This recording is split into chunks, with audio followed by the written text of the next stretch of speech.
नमस्कार, SB news के सभी दर्शकों का बहुत बहुत स्वागत है। मैं साक्षी निर्माण। आइए शुरुआत करते हैं आज की कुछ खास खबरों से।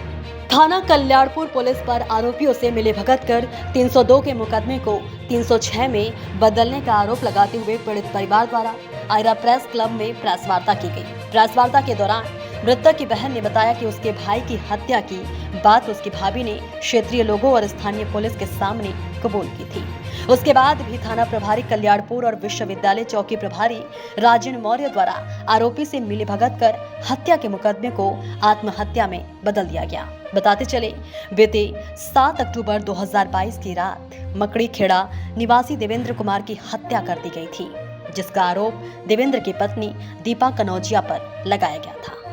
शनिवार को आयरा प्रेस क्लब में प्रेस वार्ता करते हुए मृतक के पिता ने बताया कि उनका बेटा देवेंद्र कुमार रोडवेज विभाग में कार्य करता था।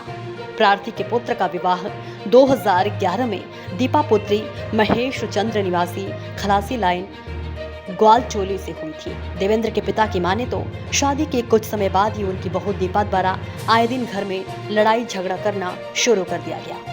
बीते 7 अक्टूबर 2022 की रात्रि देवेंद्र और दीपा दोनों नीचे कमरे में सोने गए थे। इस दौरान दोनों के बीच किसी बात को लेकर लड़ाई झगड़ा शुरू हुआ और सुबह जब देवेंद्र के परिजन नीचे पहुंचे तो देखा कि उनका बेटा मृत अवस्था में जमीन पर पड़ा था।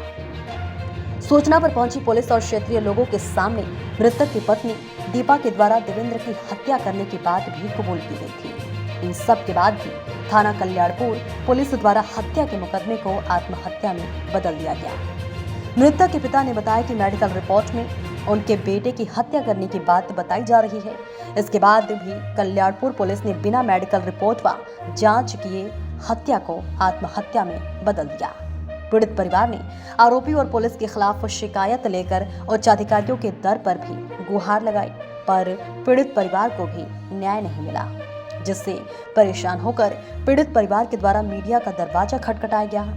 हैरत की बात तो यह है कि बड़े बड़े दावे करने वाली कानपुर पुलिस आजकल बिना जांच पड़ताल किए ही आरोपियों की पैरवी में जुटी रहती है, जिसके उदाहरण आए दिन कानपुर के अलग अलग थाना क्षेत्रों में देखने को मिलता रहता है। अब देखना यह है कि इकलौते बेटे की हत्या होने के बाद दर दर की ठोकरें खाने वाले पीड़ित परिवार को उच्च अधिकारियों द्वारा क्या न्याय दिलाया जाता है। देखिए आयाज सिद्दीकी की ये रिपोर्ट। क्या घटना हो गई? घटना ये कि हमारे लड़के और बहू 6 अक्टूबर रात लड़ने के बाद में रात में 12 बजे के बाद में हमारी बहू ने हमारे लड़के को मर्डर कर दिया। मर्डर करके ज़मीन पर लिटा दिया। जब मैं सुबह उठकर 6 बजे आया तो मैंने देखा मेरे बच्चे की डेड बॉडी ज़मीन पड़ी हुई है और बहू बगल में बैठी हुई थी। उसके बाद मैंने जैसे बच्चे का डेड बॉडी देखी, मैं बेहोश हो गया। मैं चिल्ला पड़ा, रोने चिल्लाने की आवाज़ हो गई। मुझे पूरे मोहल्ले के लोग इकट्ठे हो गए। उसके बाद जांच पड़ताल हुई। पुलिस के सामने मेरी बहू ने ये बात को कबूला कि मर्डर मैंने किया, इसके जिम्मेदार मैं हूँ। उसके बाद मैं थाने कल्याणपुर रिपोर्ट लिखाने गया। रिपोर्ट 302 का मुकदमा लिखाया। इसके बाद बिना कहे सुने यही बिना पूछताछ के 306 में मुकदमा दर्ज कायम कर दिए गए, जिसकी मैंने कई बार काफ़ी लोगों से शिकायत की, जिसका मुझे आज भी न्याय नहीं मिल पाया। मैं आज भी दर भटक रहा हूँ, इसलिए मुझे न्याय चाहिए। क्या करता था आपका बेटा? बच्चा हमारा रोडवेज में कर्मचारी रोडवेज में कैंडिडेटर पद पर था, लेकिन इस समय बाबू था जो कि रोडवेज चुनने में डिपो में बैठता था। इसके बाप माँ बाप बहुत धमकी देते थे। इसका भाई एक पुलिस में रोहित नाम का प्रयागराज में बहुत धमकी देता था, अगर थाने आने गए तो तुम सालों सबको बंद करा देंगे, सबका मर्डर करा देंगे। और इसका बाप कैसा कि पुलिस हमारी जेब में तुम साले नाली कीड़े हो, तुम हमारा क्या कर पाओगे। इसीलिए इसने हम जानबूझ के हमारे बच्चे का मर्डर करवा दिया। आप क्या चाहते हैं? अब मैं चाहता हूँ कि मेरे बच्चे को न्याय मिले, हर सूरत न्याय मिले, कैसे भी मिले न्याय मिले और मुलजिम को सजा मिले। मैं रो कहता हूँ, आप लोगों के सामने कह रहा हूँ, मेरे बच्चे का मर्डर इसी बहू ने मिलकर किया है। बहू ने ही मर्डर किया। अगर फांसी पर लटका था तो किसी व्यक्ति ने या किसी पुलिस वाले ने, किसी मोहल्ले वाले फांसी पे उतारा क्यों नहीं? और फिर जब बच्चा फांसी पर लटका था तो बहू को हमको बुलाना चाहिए। यहाँ घर पे मौजूद थे, माँ बाप क्यों बुला दिया? माँ बाप को बुला लिया और एम्बुलेंस गाड़ी बुला ली, जबरदस्ती बॉडी लिए जा रहे थे। लेकिन मेरे मोहल्ले वाले अच्छे थे, सब लोग मोहल्ले वाले लोग थे, और मेरे रिश्तेदार वगैरह आ गए, तब बाड़ी किसी हुई है, समझे? क्या नाम है? क्या मामला हुआ? लड़ाई करे मचाती थी लड़के के साथ, और वो जब मतलब वो घर से निकालती थी हम दोनों को, लड़के को निकालती थी, हमको दोनों जन के निकालती थी, कहे हम सर फाड़ देंगे, हम पुलिस बुला के हम खुद को तीनों को जेल करा देंगे, धमकी देती थी तीनों को जेल करा देंगे। आए दिन पुलिस बुलवा के लड़के को मरवाती थी। कौन मरवाती थी? नाम क्या था? दीपा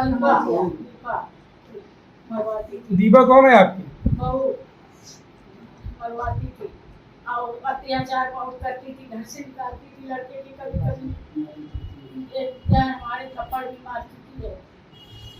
अब क्या हुआ है? अब क्या हुआ है?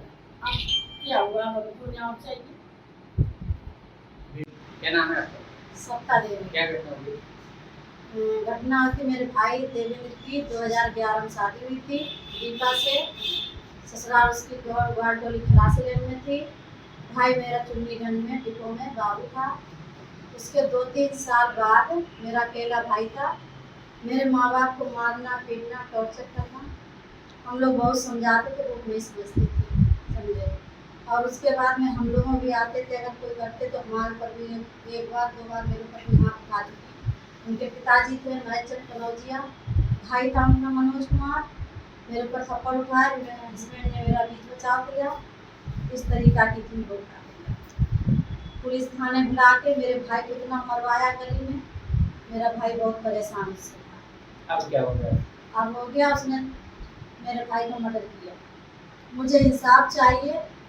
क्या इंसाफ चाहती? क्या हुआ? हमें इंसाफ ये चाहिए कि उसको सजा हो, हमारे भाई को इंसाफ। मेरा अकेला भाई था, मुकदमा पंजीकरण किया गया था? सब किया गया, सब हुआ उसका, मुकदमा पंजीकरण करने के बाद क्या हुआ? समझे। और उसके बाद में हम हर जगह गए हैं, लखनऊ, हर जगह, ऐसी जगह नहीं जहाँ हम गए ना, अपने माँ बाप को लेके, सबको लेके, बच्चों को लेके, सब जगह जाते। ये बच्चे किसके हैं? ये मेरे भाई के हैं, देवेंद्र कुमार के।